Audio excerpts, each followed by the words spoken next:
മാറ്റിൽ നമ്മുടെ നയനയുടെ വിധി വീണ്ടും മാറി മറിയുന്നു.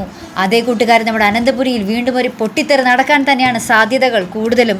അങ്ങനെയുള്ള ഒരു സൂചനകൾ തന്നെയായിരുന്നു ഇന്നത്തെ പ്രമോയിൽ നമുക്ക് കാണുവാൻ സാധിക്കുന്നത്. വേറെ ഒന്നുമല്ല, നമ്മുടെ അനി നമ്മുടെ അനന്തപുരി വീട് വിട്ട് പോയിരുന്നല്ലോ. അപ്പം നമ്മുടെ ഇന്നത്തെ പ്രമോയിൽ കാണുവാൻ സാധിക്കുന്നുണ്ട് നമ്മുടെ ആദർശും നയനയും നമ്മുടെ അനിയെ കണ്ടെത്തുന്നത്. അനി ഒരു കൂട്ടുകാരൻ്റെ വീട്ടിലെ കുടിച്ചു പറ്റായിട്ട് നിൽക്കുന്ന ഒരു രംഗമായിട്ട് നമുക്ക് കാണുവാൻ സാധിക്കുന്നത്.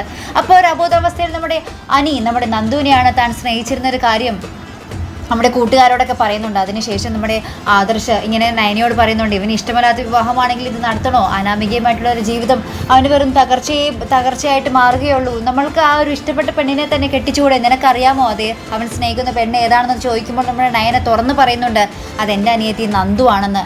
ഇത് കേൾക്കുമ്പോൾ നമ്മുടെ ആദർശിൻ്റെ ആ ഒരു മുഖഭാവം മാറുന്നൊരു രംഗം തന്നെയാണ് നമുക്ക് കാണുവാൻ സാധിക്കുന്നത്.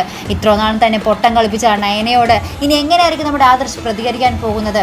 ഇത്രയും ദിവസം നമ്മുടെ ആദർശ് ചോദിച്ചിട്ടും നയന അറിയില്ല എന്ന് പറയലായിരുന്നു. അപ്പോൾ ഈ ഒരു അറ്റ സമയത്ത് നമ്മുടെ ആദർശിൻ്റെ അടുത്ത് ഈ ഒരു രഹസ്യങ്ങൾ വെളിപ്പെടുത്തുമ്പോൾ ഇത്രയും നാൾ ഇത് മറച്ചു വെച്ചതിന് നമ്മുടെ നയനയ്ക്ക് എന്ത് ശിക്ഷയായിരിക്കും ആദർശ് കൊടുക്കാൻ പോകുന്നത്? അല്ലെങ്കിൽ ആദർശ് നമ്മുടെ അനി നന്ദു വിവാഹത്തിന് സപ്പോർട്ട് ചെയ്യുമോ? അതേ പ്രേക്ഷകർ നമുക്ക് കാത്തിരുന്ന് തന്നെ കാണാം. നമ്മുടെ ആദർശിൻ്റെ ഒരൊറ്റ തീരുമാനമായിരിക്കും നമ്മുടെ നന്ദുവിൻ്റെയും അനിയുടെയും ജീവിതം മാറ്റിമറിക്കാൻ പോകുന്നത്.